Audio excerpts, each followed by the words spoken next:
Charles Rennie Mackintosh was born in Glasgow in 1868. He trained as an architect in the city, and he went on to become one of the outstanding architects and designers of the years around 1900, with an international reputation. I'm Joseph Sharples, and I'm the Curator of Mackintosh Collections at the Hunterian.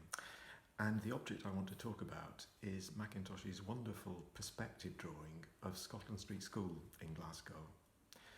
Scotland Street was designed and built between 1903 and 1907, and it's one of Mackintosh's most important buildings, and it still survives today, but it's now used as a museum of education and no longer as a school. The drawing is very large for an architectural drawing. It's over a metre wide and over half a metre high, and it was made not for guiding the builders as to how the building was to be constructed. It doesn't include any information about building materials, it doesn't include dimensions, it doesn't tell you how the floors were supported. It's a drawing for exhibition. It's a drawing to illustrate the finished building, or at least the finished building as Mackintosh wanted us to see it. And indeed it was exhibited. It was shown in 1906 in Glasgow at the exhibition of the Glasgow Institute of the Fine Arts. The design of Scotland Street was to some extent governed by the requirements of the school authorities, and one of those requirements was that boys and girls should have separate entrances, and that really explains the whole approach of Mackintosh to the design of this building. It's a symmetrical building, designed around the separate entrances for boys and girls at opposite ends of the building. And you can see one of those entrances, the girls' entrance, it says girls over the door, at the foot of the left-hand tower, and there's a boys' entrance not visible in the drawing at the bottom of the other tower. And there's a third entrance in the middle, also obscured by the trees in the foreground, which was for infants. So this requirement for boys and girls separate entrances dictated the symmetrical approach to the design of the building which Mackintosh adopted. I think one of the most striking things about the building are these two towers with the entrances in their bases and their conical roofs, and they immediately make you think of traditional Scottish buildings of the 16th and 17th centuries. And in fact, we know that Mackintosh was interested in such buildings, and we have in the collection a drawing that he made of one of the towers of Falkland Palace in Fife.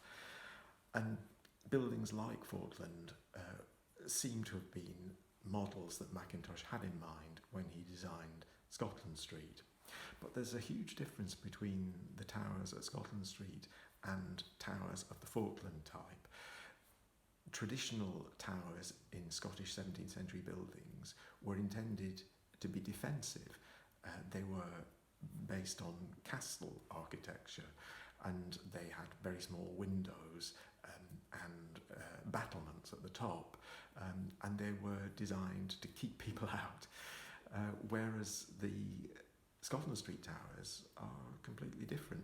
They're not defensive at all. The walls are almost entirely made of glass, but they still have that conical roof at the top to link them with the historical models on which they were based. And it seems here, as so often, Mackintosh is using historical models in a creative, imaginative, subversive way to make a link with the past, but to produce something new and different and of his own time.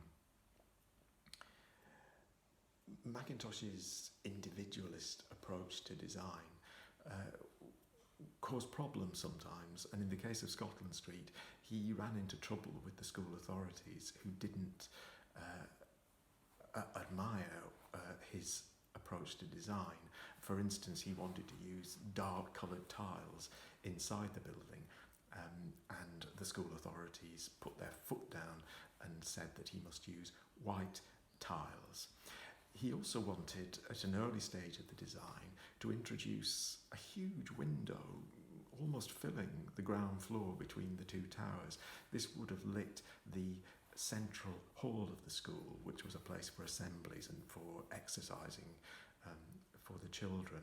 And Mackintosh wanted to light it with this enormous area of glazing, which would have made an extraordinary impression visually, but the authorities didn't want that, and it was rejected. Another thing that Mackintosh wanted, but he didn't manage to get his way, was to construct the school not from red sandstone, which is so typical of Glasgow in the years around 1900, but from white stone. But the white stone would have been more expensive, and so again the school authorities rejected that idea. But in this drawing, Mackintosh manages to convey the idea that the building is in fact built of white stone. The white of the paper is contrasted with the dark sky behind, which is created by numerous black pen strokes. And so the contrast between the white of the paper and the black background almost suggests that the building is made of white stone. People often talk about Mackintosh as a modernist, as somebody who anticipates or looks forward to the modern architecture of the 20th century and rejects the architecture of the 19th century. And although there's some truth in this, it is misleading. A drawing like this does convey the impression of Mackintosh as a modernist architect. Its simplification, its stylisation, the black and white character of the drawing, all these things are things we associate with modernist representations of buildings.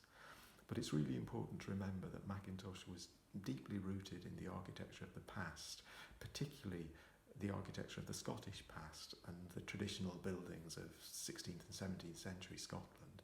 He drew these buildings, he studied these buildings, he gave a lecture on Scottish baronial architecture as a young man in 1891, and they deeply influenced the design of his own buildings like the Glasgow School of Art, for instance, but also a building like Scotland Street, as you can see in those two towers with their conical roofs.